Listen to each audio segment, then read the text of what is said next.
Glory B to God. ദൈവത്തിന്റെ അതിപരിശുദ്ധമായ നാമം ഈ ദിവസം വാഴ്ത്തപ്പെടുമാറാകട്ടെ. എന്നെ ശ്രവിക്കുന്ന എല്ലാ പ്രിയ ദൈവമക്കൾക്കും യേശു ക്രിസ്തുവിന്റെ നിസ്തുല്യ നാമത്തിലുള്ള എന്റെ സ്നേഹ വന്ദനങ്ങൾ. അതേ പ്രിയമുള്ളവരെ, നമ്മെ ഓരോരുത്തരെയും കൊണ്ട് ദൈവത്തിന് ആവശ്യമുണ്ട്. നമ്മെ ദൈവത്തിന് ആവശ്യമുള്ളത് കൊണ്ടാണ് ഇന്നും കർത്താവ് നമ്മെ നിലനിർത്തിയിരിക്കുന്നത്. നാം നമുക്കുള്ളവരല്ല, താന്താങ്ങൾക്കുള്ളവരല്ല, നാം ദൈവത്തിനുള്ളവരാണ്. നാം ഓരോരുത്തരും ദൈവത്തിന്റെ സൃഷ്ടികളാണ്. സൃഷ്ടാവാം ദൈവത്തിന് ഉപയോഗമുള്ള ഒരു പാത്രമായി നമുക്കുമായി തീരാം. കർത്താവ് നമ്മെ ഉപയോഗിക്കും. Price the Lord.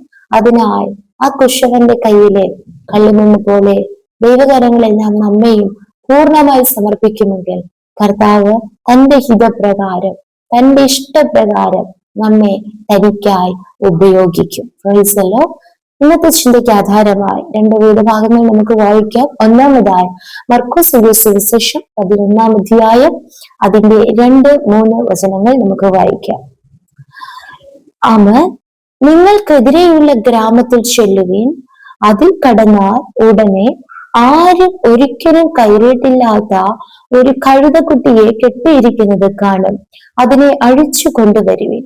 ഇത് ചെയ്യുന്നത് എന്ത് എന്ന് ആരെങ്കിലും നിങ്ങളോട് ചോദിച്ചാൽ കർത്താവിന് ഇതിനെ കൊണ്ട് ആവശ്യം ഉണ്ട് എന്ന് പറവിൻ.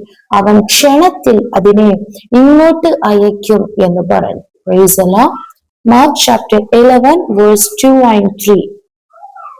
Go to the village ahead of you, and just as you enter it, you will find a colt tied there, which one has ever ridden. Untie it and bring it here. If anyone asks you, why are you doing this? Say, the Lord needs it and will send it back here shortly. Amen. Praise the Lord. ഇവിടെ യേശു കർത്താവ് ഒരു കഴുതക്കുട്ടിയെ കാണുന്നു. Praise the lord. ആ കഴുതക്കുട്ടിയുടെ പ്രത്യേകത, ആരും ഒരിക്കലും കയറിയിട്ടില്ലാത്ത കഴുതക്കുട്ടി. Praise the lord. ആരും ഒരിക്കലും കയറിയിട്ടില്ലാത്ത കഴുതക്കുട്ടിയെ യേശു കാണുന്നു. Praise the lord.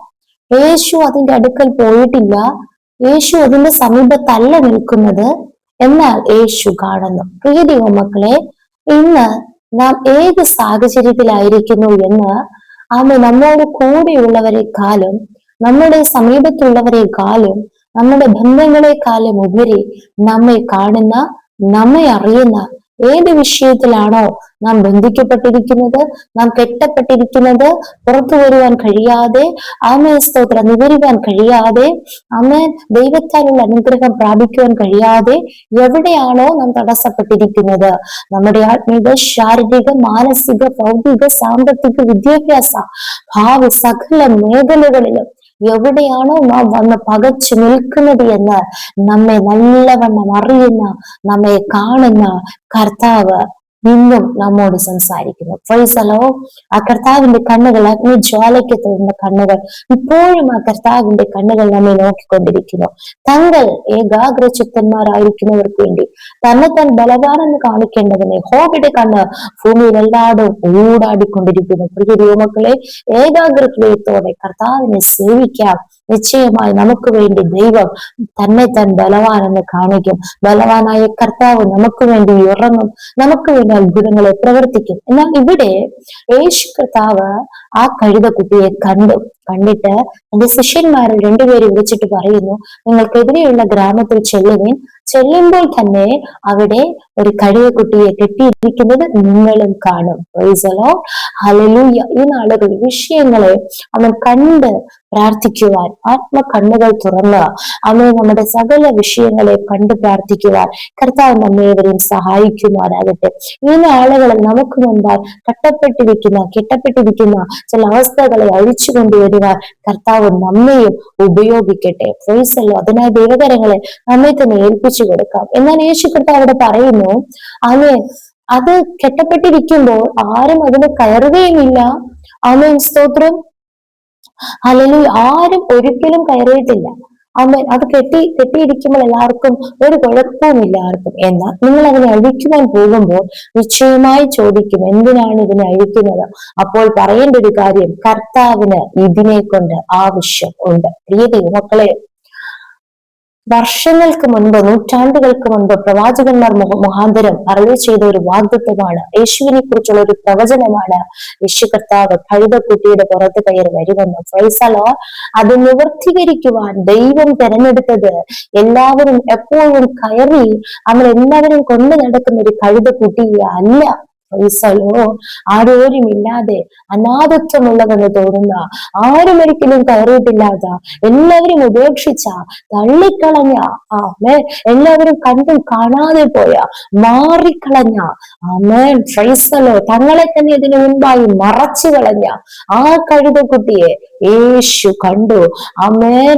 ആ വലിയ വാഗ്ദത്തം നിവർത്തീകരിക്കുവാൻ വേണ്ടി യേശു പറയുന്നു, കർത്താവിന് ഇതിനെ കൊണ്ട് ആവശ്യമുണ്ട്. പ്രിയ മക്കളെ, നാം ഇന്ന് ഏത് സാഹചര്യത്തിലായിരുന്നാലും നമ്മെക്കുറിച്ചൊരു ദൈവത്തിന്റെ പദ്ധതിയുണ്ട്.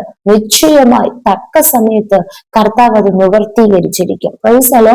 അങ്ങനെ ആ കഴുതക്കുട്ടിയെ യേശുവിന്റെ അടുക്കൽ കൊണ്ടുവരുമ്പോൾ ഇന്ന് വരെ ഇല്ലാത്തൊരു മാന്യത, ആരും ഒരിക്കലും കയറിയിട്ടില്ലാത്ത കഴുതക്കുട്ടിയുടെ പുറത്ത് ഇത് ആദ്യമായി, ആമേൻ, അഖിലാണ്ടത്തെ ഉടയവൻ, ആമേൻ, സകലത്തെയും ചമച്ചവൻ, ദൈവത്തിന്റെ സ്വന്തം പുത്രൻ കയറുകയാ. അതിനു മുൻപായി എല്ലാവരും തങ്ങളുടെ വസ്ത്രങ്ങളെ ആ കഴുതക്കുട്ടിയുടെ മേൽ വിരിക്കുന്നു. യേശു അതിന്റെ പുറത്ത് കയറിയിരിക്കുന്നു. വഴിയിൽ വസ്ത്രങ്ങളെ വിരിക്കുന്നു, മരച്ചില്ലകൾ കൊണ്ടിടുന്നു. പ്രൈസലോ. ഇതുവരെയും ഇല്ലാത്തൊരു ബഹുമാനവും ആദരവും യേശുവിന് മാത്രമല്ല, യേശു വാഹനമേറി വരുന്ന ആ കഴുതക്കുട്ടിക്കും അറിയാതെ തന്നെ ലഭിക്കുന്നു. അങ്ങനെയാണെങ്കിൽ നിശ്ചയമായി വചനം കേട്ടുകൊണ്ടിരിക്കുന്ന ഓരോ പ്രിയ ദൈവത്തിലെ കർത്താവ് നിങ്ങളോട് തന്നെയാണ് സംസാരിക്കുന്നത്. നിങ്ങളെ കൊണ്ട് ദൈവത്തിന് ആവശ്യമുണ്ട്. അതുകൊണ്ട് ക്ഷീണിച്ചു പോകരുത്, മടുത്തു പോകരുത്. ഹല്ലേലൂയ. നമ്മെ കാണുന്ന, നമ്മെ അറിയുന്ന ഒരു കർത്താവ് നമ്മെ പുറത്തു കൊണ്ടുവരും. നിശ്ചയം ദൈവത്തിന് വേണ്ടി നമ്മെ ഉപയോഗിക്കും. മാത്രമല്ല, യോഹന്നാൻ എഴുതിയ സുവിശേഷം 2-ാം അധ്യായം അതിന്റെ 6-7 വചനങ്ങളിൽ നാം എങ്ങനെ വായിക്കുന്നു? അവിടെ യഹൂദന്മാരുടെ ശുദ്ധീകരണ നിയമം അനുസരിച്ച് 2-3 പറവീതം കൊള്ളുന്ന 6 കൽപാത്രം ഉണ്ടായിരുന്നു. യേശു അവരോട്, ഈ കൽപാത്രങ്ങളിൽ വെള്ളം നിറപ്പിനെന്ന് പറഞ്ഞു. അവർ വക്കോളം നിറച്ചു. Price the Lord. Amen. John chapter 2 verse 6 and 7. Nearby stood 6 stone water jars, the kind used by the Jews for ceremonial washing, each holding from 20 to 30 gallons. Jesus said to the servants, fill the jars with water. So they filled them to the brim. Praise the Lord. Hallelujah. ആമേൻ. യേശു അവിടെ, ആമേൻ, സ്തോത്രം, ഗലീലയിലെ കാനാവിൽ ഒരു കല്യാണം ഉണ്ടായി. നമുക്ക് എല്ലാവർക്കും ഈ സംഭവം സുപരിചിതമാണ്. പെട്ടെന്ന് അവിടെ വീഞ്ഞ് കുറഞ്ഞുപോയി. ആ സമയത്ത് യേശുവിന്റെ അമ്മ അവിടെ നിൽക്കുന്ന ശുശ്രൂഷക്കാരോട് പറയുന്നു, അവരെന്തെങ്കിലും കൽപ്പിച്ചാൽ അത് ചെയ്യുവിൻ. അത് അംഗീകരിച്ച ശുശ്രൂഷകന്മാർ അനുസരിപ്പാൻ സന്നദ്ധരായി നിൽക്കുമ്പോൾ യേശു അവരോട് പറയുക, ആമേൻ, ഈ കൽപാത്രങ്ങളിൽ വെള്ളം നിറയ്ക്കും. അവിടെ എത്രയോ പാത്രങ്ങൾ ഉണ്ടായിരുന്നിരിക്കാം, അല്ലെ? ശ്രേഷ്ഠകരമായ മാന്യമായ ഒരു വിവാഹമാണ്. യേശുവിനെയും ശിഷ്യന്മാരെയും ഒക്കെ ക്ഷണിച്ചിട്ടുണ്ടെങ്കിൽ നല്ലൊരു സ്തോത്രം മാന്യമായ ഒരു വിവാഹമാണ് അവിടെ നടക്കുന്നത്. എന്നാൽ അപ്പോൾ അവിടെ എത്ര മനോഹരമായ, ഭംഗിയുള്ള, മറ്റുള്ളവരാൽ ആകർഷിക്കപ്പെടുന്ന എത്രയോ പാത്രങ്ങൾ ഉണ്ടായിരുന്നിരിക്കാം. അനേകരെ ആകർഷിക്കത്തക്ക പാത്രങ്ങൾ അവിടെ ഉണ്ടായിരുന്നിരിക്കാം, അല്ലെ? എന്നാൽ യേശുവിന്റെ കണ്ണ് പതിച്ചത് പുറംപറമ്പിലായിരുന്ന ആ 6 കൽപാത്രങ്ങളിലായിരുന്നു. അതിനെ ഉപയോഗിക്കുന്നത് ശുദ്ധീകരണ നിയമം അനുസരിച്ച് യഹൂദന്മാരുടെ ശുദ്ധീകരണത്തിനാണ്. ഇംഗ്ലീഷിൽ വ്യക്തമായി വായിക്കുന്നു, ഫോർ സെറിമോണിയൽ വാഷിംഗ്. അതിന് മാത്രമാണ് പുറത്തതിന് ഉപയോഗിക്കുന്നത്.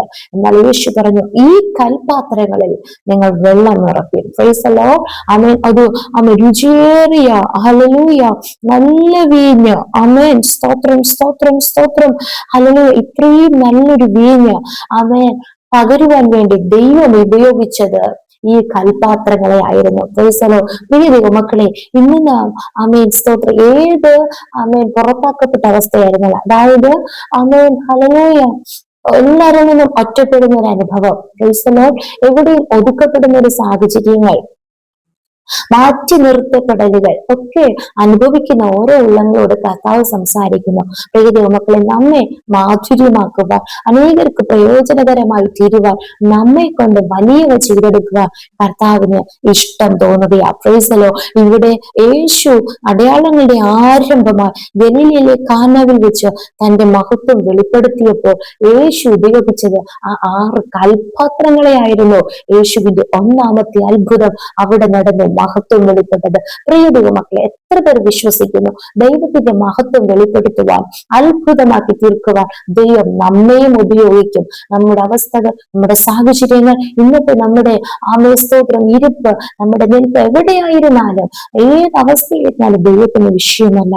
നമ്മെ ഉപയോഗിക്കുവാൻ ദൈവത്തിന് പദ്ധതിയുണ്ടെങ്കിൽ നിശ്ചയമായി കർത്താവ് നമ്മെ മാനപാത്രങ്ങളാക്കി ഉപയോഗിക്കുവാൻ സർവശക്തനാണ്. ആയതിനാൽ ദൈവകരങ്ങളിൽ നമ്മെ തന്നെ സമർപ്പിച്ചു കൊടുക്കുക. ഈ വചനങ്ങളാൽ ദൈവം നമ്മെ ഏവരെയും അനുഗ്രഹിക്കുമാറാകട്ടെ. നമുക്കൊരുമിച്ച് പ്രാർത്ഥിക്കാം. നല്ല ദൈവ സ്വർഗ്ഗസ്ഥ പിതാവേ, അനുഗ്രഹിക്കപ്പെട്ട ദിവസത്തിലും അങ്ങ് ഞങ്ങൾക്ക് നൽകിയ ആലോചനയ്ക്കായി സ്തോത്രം. വചനപ്രകാരം ഞങ്ങൾ ഒരുമിച്ച് ദൈവകരങ്ങളിൽ താഴ്ത്തി സമർപ്പിക്കുക. ആരും ഒരിക്കലും കയറിയിട്ടില്ലാത്ത കഴുതക്കുട്ടിയെ അങ്ങേക്ക് ആവശ്യമുണ്ടെന്ന് പറഞ്ഞ് കർത്താവെ അങ്ങേക്ക് വേണ്ടി അങ്ങ് വേർതിരിച്ചതുപോലെ എന്റെ ദൈവമേ, ആരും ഒരിക്കലും കർത്താവ് പാചകത്തിന് അവൻ സ്തോത്രം എടുക്കാത്ത ആ പുറത്തു കിടന്ന കൽപാത്രങ്ങളെ, ഈ കൽപാത്രങ്ങളെ വെള്ളം നിറപ്പിനെന്ന് പറഞ്ഞ അതിനെ അവൻ അത്ഭുതമാക്കി തന്റെ മഹത്വം വെളിപ്പെടുത്തുവാൻ ദൈവത്തിന് ഇഷ്ടം തോന്നിയുണ്ട്.